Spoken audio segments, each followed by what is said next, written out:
What is going on, guys? Welcome back to the channel. Panthers advice. Today, man, we got some things to talk about. But first up, all right, we're talking about Panthers, how they look now, how they may look next year, a little mock draft action. Not a lot, just a little bit, but I do have some good news. The good news is we are just over a little bit of a month away, all right? The first preseason game is August 8th against the Cleveland Browns. A little Shador, Andy Dalton action, maybe? See what happens. But the season is definitely getting closer. Like I said, we are just over a month away. First preseason game is next month, August 8th, which means we're going to start doing more film breakdowns, kind of go over guys who we might see in there, who's fighting for a roster spot, who's not. We're going to start doing more film breakdowns, so stay tuned for that. But now, man, let's jump into the video. Got some good stuff today. First up is this right here from Dean Jones. All right, he talks about the Panthers 2026. They make one thing clear. Basically, they're done with the losing season, all right? So let's take a little bit more in depth real quick. All right, so the Carolina Panthers traded up twice on day 2 of the 2025 NFL Draft for 2 promising pass rushers that those in power believe can become long-term pieces of the puzzle. And I got to say this right here. The last few years, up until this year, the Panthers haven't really made great free agent moves. They haven't made great trades. But in the draft, they made a couple trades. You get Scort and you get Princely. They have potential, and you didn't overgive your hand. So it seems like things are starting to turn around. Because you got to remember, right? Let's go back a little bit. When Mr. Scott was fired, right, and they put Dan Morgan to kind of take his place, everyone was like, what are we doing, right? Because Dan was kind of his right-hand man per se, and they thought we were kind of going in the same direction we've already been going, right? Expecting a collision. Dan Morgan's done his thing, right? He's done his thing. I give him props for that. But let's keep it going. So like we just said, they go out to get 2 pass rushers, all right, and basically say that could potentially be long-term pieces of the puzzle, and that didn't stop one analyst from proclaiming that Dan Morgan might not be done adding explosive to the room, all right? Carolina is teetering on the edge. There's legitimate hope among the fan base that the tide is slowly starting to turn, but it remains a situation until further notice. Now, what does that mean? All right, we go on to say whether the Panthers emerge as one of the league's surprise package is largely dependent on defensive improvements. This was a historically bad group last time around. And not a bad group, because I think you're kind of underselling it when you say a bad group. This was one of the worst defenses ever, all right? Ever, not just a group, ever in the NFL, all right? The roster enhancements throughout Morgan's second recruitment period should help, but there's just no telling for sure, right? So, in the mock draft, what are we looking at right here? The first pick, they have the Panthers selecting TJ Parker out of Clemson. Now, I have thoughts on this, but we're going to keep reading the article and we'll discuss after, right? The Panthers have never selected a player from Clemson for some unknown reason. Cummings also had Carolina taking another Tigers prospect in the second round, with offensive tackle Blake Miller coming to the fold as a potential long-term replacement for Taylor Moton, all right? Cummings rounded off Carolina's selection with Oregon receiver Evan Stewart in the 3rd round.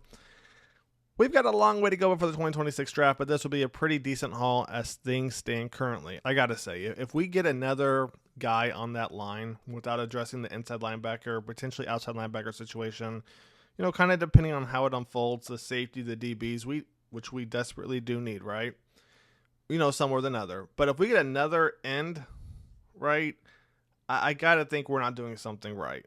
I got to think somebody's got to go somewhere, right? Somebody's got to go. We spend a lot of time and money building up that defensive line, right? From Tershawn to Bobby Brown, you got Derek Brown back. You still got Ashawn behind them too. You got a lot of people, right, on that defensive line. If that's who they go out and get, I think we might be in some trouble, to be honest with you, because I think linebackers need to be addressed, right?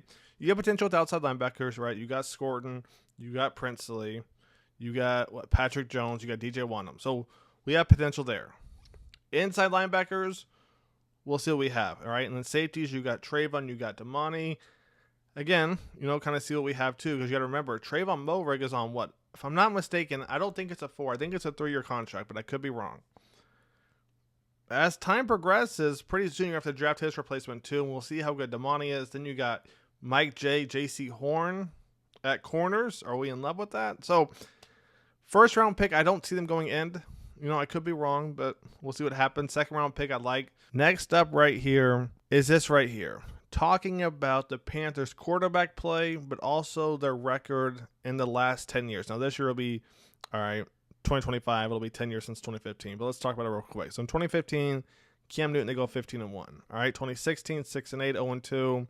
So they finished, 6-10 record. 2017, 11-5. And that's when things kind of started to go downhill, right? Because you got Cam Newton 6-8, Kyle Allen 1-0. Heineke comes in 0-1, and you guys kind of see what's happening, right? A very, very bad quarterback play. Now, this video right here, this thing got me hype. And it's not just because, it's Bryce Young throwing the ball. It's because we got who, right? Who was up first? So we got Jimmy Horn right here, and I can't see them all because I kind of got my screen a little small. I should have cropped it out a little bit, but you got McMillan right there. You got Leggett right there. You got Thielen in here too. The reason this hypes me up is because they didn't all have to go out there and practice those with Bryce, right? That's the main thing. They didn't all have to go out there. You got Jimmy Horn, you got Leggett, right? You got Thielen, you got McMillan. The only person not out there I would say is probably Coker, and he might have been, but I didn't see him in this video. But it hypes me up because it's like, okay, they're serious, right? And the other thing to think about is this right here, and we're gonna look at it in a second. Actually, let's keep the video going because we're gonna get into this for a second. My apologies. I know if you're on mobile, you probably won't be able to read this, but basically what we're doing is we're going over the depth chart, and not just the depth chart for this year right here, 2025 offensively, but for the last 8 years, right? 2017, kind of the start of the downfall. So right here, you had Greg Olsen still, you had Cam Newton, you had Jonathan Stewart. But I think right here was kind of the end of Greg Olsen. Now, if we keep this thing going, all right, 2017, you had Jay Stu, you had Cam, you had Greg Olsen. All right, 2018, you get Christian McCaffrey, you still have Cam Newton, but you got Greg Olsen, who's not the same guy. All right, receivers, Funchess, Torrey Smith. It's not the best offense, right? Keep it going. 2019 right here. All right, you got DJ Moore. You got Jarius Wright. You got Chris Hogan, Torrey Smith. Christian McCaffrey still with Cam Newton. No more Greg Olsen. All right, Greg Olsen's gone. Now it's Ian Thomas, right? This was the start of Ian Thomas' famous Carolina career. And honestly, where I think things kind of went wrong is, Cam obviously kind of hit a decline too. But you had DJ Moore. You had McCaffrey. But who was your tight end? I think what the Panthers have been missing, right? We've had a run game, whether it's McCaffrey, whether it's been Hubbard, whether it was Foreman back 3 years ago, right? Foreman was going off, right? Sam Darnold was in there. You had McCaffrey. You had DJ Moore, TMJ too. What I think the Panthers have been missing is a tight end, right? And you saw Bryce, once he started to hit Sanders, hit Tremble a little bit later on in the season, the offense developed a lot. Because now linebackers have to basically account for the tight end, and that's huge for a lot of reasons, right? Because if the tight end runs a drag route, right, and you got a receiver going over the top or vice versa, you got the tight end on a 10-yard curl, bang, you take that linebacker deep, you got a receiver running underneath. The tight end is more than just, a blocking guy in the right offense. And you saw once Sanders and Tremble started to get familiar with the offense, but also Bryce Young, you saw Bryce take that next step up. You saw the offense take that next step up. And honestly, I wonder, that in quarterback play from the Panthers, but if that's what they've been missing for the last, I got to say 10 years, because after 2017, 2016, Greg Olsen wasn't the same, right? And then they never replaced Greg Olsen. That was the other thing to think about. And then you go into 2023 right here, right? Who's on our team? They go and get Miles Sanders, which, we've discussed that 1,000 times. They're like, okay, we'll go get Bryce a tight end. We'll go get Hayden Hurst. I thought that made sense at the time, but that was terrible along with the Miles Sanders one, right? Then you got Adam Thielen, then you got DJ, then you got TMJ. This is what they gave Bryce Young his rookie year. I got to know, who is winning with this squad right here? Frank Reich is the head coach. Who's winning with DJ, Adam Thielen, TMJ? Mingo, LaVisca, and Shaw Smith. Don't get me wrong, they're good players, but there's nobody who's going to take the game over, right? And on top of that, what we're not mentioning is the offensive line too. right? We haven't even talked about that. So I don't know who's winning with this team. That's what they gave Bryce Young his rookie year. Then we go to 2024 right here. So on 2024, the offense, it looks a little bit better, right? It looks like they tried a little bit, right? So you got Deontay Johnson, you got Adam Thielen. Leggett had potential, right? Just got to work on the drops, all right? Then you got Bryce Young, Hubbard, Tommy Tremble. So the offense, it definitely looked better. On top of that, then you add Robert Hunt, Damian Lewis. This was probably the best team, and I got to say, this isn't even this year. But this 2024 team, if you take the offensive line, right, you think about Adam Thielen in the slot, Deontay Johnson as a 1, Leggett, if he didn't drop all those as a 2, on paper, with Tremble, right? And you had Sanders too, right, 2024? Yeah, we had Sanders too. On paper, this was probably the best team, the last 8 years, give or take, from 2024? Last 6 to 8 years, on paper. It took that long to get a decent receiving group, right? Because Leggett was good. He got to work on the drops. But he was open. His routes were above average, right? You got a tight end with Tremble. You got a good 1-2 with Sanders right there too, right? Which dominated the early 2010s, the 2 tight end set, right? You had 2 good running backs until Brooks got hurt, and I guess we didn't really see. So I can't say 2 good running backs, all right? But you had 2 running backs with good potential, right? With Chuba and Brooks. I mean, offensive line, Robert Hunt, Damian Lewis. You can see when the Panthers actually started trying, right? And then you jump to 2025 right here. 2025, man. So, as our number 1 receiver, McMillan. Number 2, number 2 is going to be tough because it could be Coker, but I like Coker in the slot, right? But I might want Coker as the 2, to be honest with you. They've got Leggett there now. Then you got Thielen. I like Thielen in the slot. I want Leggett in the slot, and here's why. All of his drops are mental. So when he's running the out route, when he's running the in route, it's not a, right, let me see.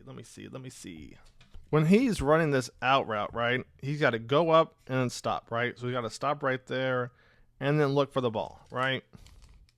Stop and then look. When he's running the go route, I know this is probably the worst drawing you've ever seen, right? When he's on the go route, it's just all speed. It's all speed. He's not stopping. Thinking, okay, did I run too far deep? Did I run too far short?